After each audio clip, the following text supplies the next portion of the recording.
এত টাকা দিয়ে পার্সেলটা নিলাম, কিন্তু এবার যেহেতু এটা আমাদের ইউজলেস হয়ে গেছে, এটা রিটার্নও নিবে না, জানি না কেন। আর আমাদের এত এত টাকা ওয়েস্ট হয়ে গেল, আর এর পার্সেলটা আমাদের জবরদস্তি রাখতে হবে। দেখো এর মধ্যে কি আছে তোমরা দেখে নাও। এটার মধ্যে আছে একটা টেন্ট।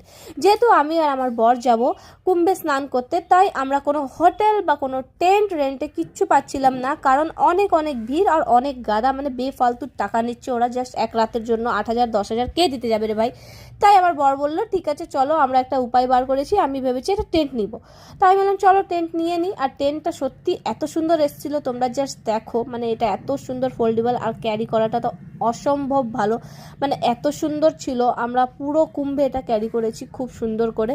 আর এবার দেখো ও এখানে সেট করছে। আমি বললাম ঘরটা আমাদের ছোট, এই ঘরে হবে না, চলো বাইরে গিয়ে সেট করি, কারণ যদি খারাপ টারাপ হয় তাহলে এখনই রিটার্ন করবো, কিন্তু রিটার্ন করার তো কোনো চান্সই নেই রে ভাই, কি আর বলবো। তার সাথে এই যে টেন্টের কাপড়টা এরকম এতটা বড় এসছে। এই টেন্টটা লেখা ছিল 2 জন ঘুমাতে পারবে, কিন্তু মুশকিল থেকে আমি আর আমার বর এর মধ্যে ঘুমাতে পারবো কিনা সেটাও জানি না। কে যেভাবে লেখা ছিল সেভাবে টেন্টটা অনেকটা ছোট এসছে, কিন্তু ঠিক আছে আমাদের দুজনের হয়তো একটু একটু করে অ্যাডজাস্ট হয়ে যাবে। এবার আমি বললাম চলো টেন্টটাকে একটু খুলে দেখি, টেন্টটা সব ঠিকঠাক আছে কিনা। তাই আমি আমার বর মিলে টেন্টটাকে একটু সেট করছিলাম। আর সত্যি কুম্ভে যেহেতু এখন হোটেলের রেটগুলো এত এত বাড়িয়ে দিচ্ছে, আমরা যখন গেছিলাম বিশ্বাস করো সব টেন্ট খালি, সব হোটেল খালি, সবাই ঘাটের মধ্যে এরকম করেই ব্যবস্থা করে থাকছে নিজের নিজের। কিন্তু টেন্টগুলোতে এত এত টাকা দিয়ে এক রাতের জন্য, এই যে ভিভিআইপি ব্যাপার না, তারাই থাকে ভাই। আমরা ভিভিআইপি মানুষ নেই, আমরা গরিব মানুষ, আমরা এরকম করেই নিজের জোগাড় নিজে করে নিয়ে যাই। এই দেখো এবার দেখতে দেখতে আমাদের টেন্টটা প্রায় সেট আপ হয়ে গেছে। দেখতে তো পুরো হেভি লাগছে, আর আমার তো খুবই মজা আসছিল দেখে। আর তার থেকে বেশি মজা আসছিল আমার বাচ্চা পার্টিদের, চিল্লার পার্টিদের।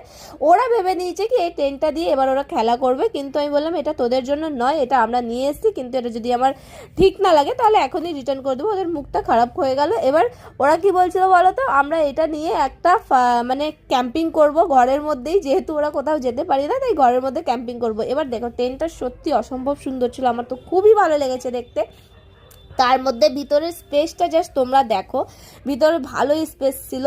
আমি ভেবেছিলাম কি 2 জন হবে না, কিন্তু নর্মালি 2 জন হয়ে যাবে। আর খুলতে না খুলতে এই যে আক্রমণ হয়ে গেল আমার বাচ্চা পার্টিদের, আর ওরা ভিতরে ঢুকে যে কি আনন্দ পাচ্ছে তা কি আর বলবো, সবার খুবই ভালো লাগছিল।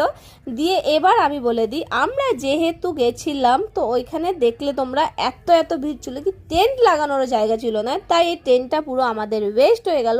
ভাবলাম এসে রিটার্ন করে দেবো, যেহেতু ডেট ছিল আর আমরা একবারও এটা ইউজ করিনি, পুরো নতুন, কিন্তু এটা রিটার্ন পলিসি সরিয়ে দিয়েছে। এবার কি করব জানি না, টেন্টটা আমাদের জবরদস্তি রাখতে হয়েছে 1500 টাকার টেন্টটা। এবার কিসের ইউজ আসবে জানি না, আমরা কোথাও বাইরেও যদি যাই তাও